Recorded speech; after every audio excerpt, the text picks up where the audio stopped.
Welcome to Anna Story Tales.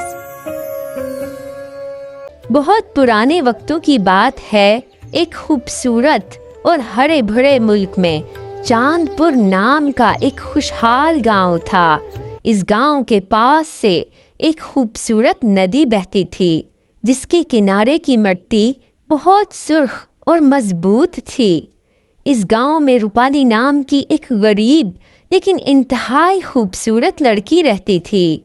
Rupali के वालिद मिट्टी के बर्तन बनाने के माहिर थे, लेकिन इनके इंतकाल के बाद रूपाली ने इस हुनर को संभाला। अगर आप चाहते हैं कि अगली बार कहानी में हम आपका नाम इस्तेमाल करें, तो नीचे कमेंट बॉक्स में कमेंट कीजिए। रूपाली आम बर्तन नहीं बनाती थी। इसके हाथों में ऐसा जादू था, जब वो मिट्टी पर अपनी उंगलियां फेरती तो मिट्टी एक खूबसूरत मूरत या नायाब खिलौना बन जाती। गांव के लोग कहते थे कि रूपाली की बनाई हुई मिट्टी की चीजों में सच्ची रूह होती है। एक बार चांदपुर में सालाना बहार मेला लगा। दूर दूर से लोग वहां आए। इसी रियासत का राजकुमार कार्तिक भी अपने खास दोस्त वीर सिंह के साथ आम किसान का भेष बदलकर मेले का हाल देखने आया।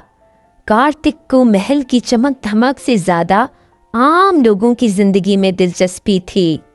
घूमते घूमते कार्तिक की नजर रूपाली की दुकान पर पड़ी। वहां मिट्टी का एक खूबसूरत हंस रखा था, जो मिट्टी का होने के बावजूद ऐसा लगता था जैसे अभी उड़ जाएगा। कार्तिक रूपाली का हुनर देखकर दंग रह गया और इसने वो हंस खरीद लिया।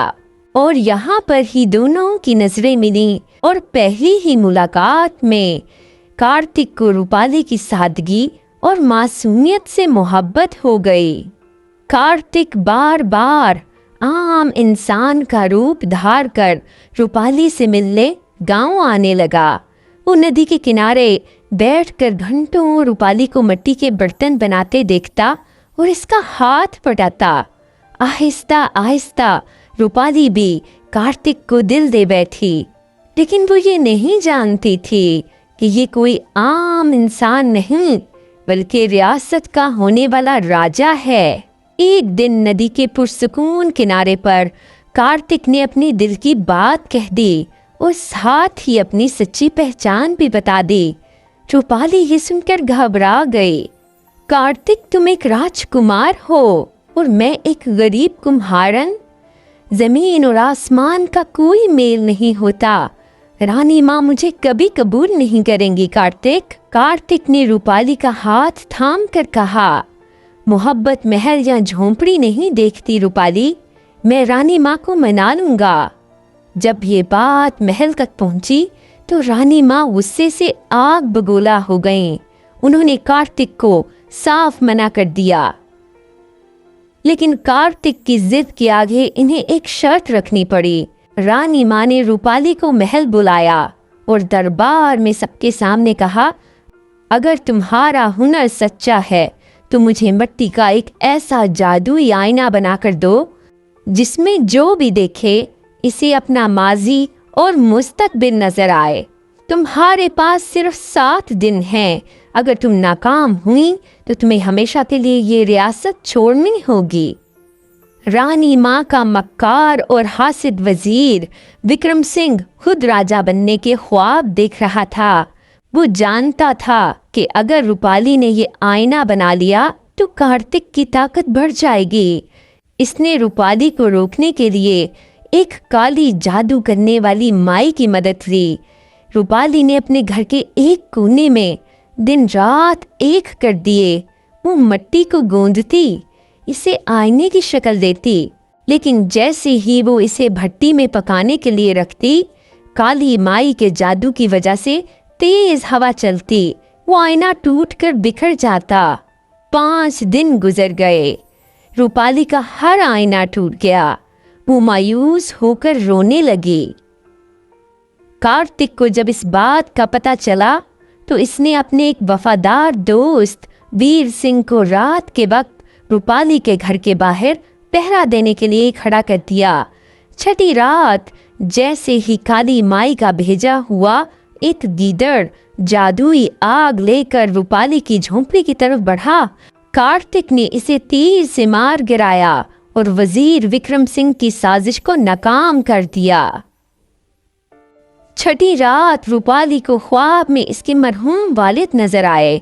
उन्होंने कहा, बेटी, आम मट्टी से जादुई आईना नहीं बन सकता। चांदपुर के पीछे जो पुरस्रार नीली पहाड़ी है, उसकी चोटी पर एक पुराना शिव मंदिर है। इस मंदिर के पीछे एक खुफिया गार है जहाँ चांदनी मिट्टी पाई जाती है। वो मिट्टी रात को चमकती है। सिर्फ वही मिट्टी रानी की शर्त पूरी कर सकती है। वक्त बहुत कम था। 7वां दिन शुरू होने वाला था। कार्तिक और रूपाली रात के अंधेरे में ही नीली पहाड़ी की तरफ निकल पड़े। वो रास्ता बहुत खतरनाक था। वहाँ जंगली जानवर और गहरी खाइयाँ थीं। रास्ते में एक जगह चट्टान गिरने से रास्ता बंद था, लेकिन कार्तिक ने अपनी तलवार और ताकत से रास्ता बनाया। जब रूपाली और कार्तिक मंदिर के पास पहुंचे तो वजीर विक्रम सिंह पहले ही वहां मौजूद था। इसने हंसते हुए कहा, राजकुमार, तुम दोनों यहाँ से जिंदा वापस नहीं जाओगे। एक खूनखार मुकाबला शुरू हुआ। कार्तिक ने अकेले ही वजीर का मुकाबला किया। इसी दौरान रूपाली ने हिम्मत दिखाई और गार के अंदर दौड़ गई। गार के अंदर सचमुच की चमकती हुई नीली मिट्टी मौजूद थी। जैसे ही रूपाली ने इस मिट्टी को छुआ, मंदिर की घंटियां खुद ब खुद बजने लगीं। एक गैबी ताकत की वजह से गार का मुंह बंद हो गया, जिससे वजीर के बकिया सिपाही और सैनिक डरकर भाग गए।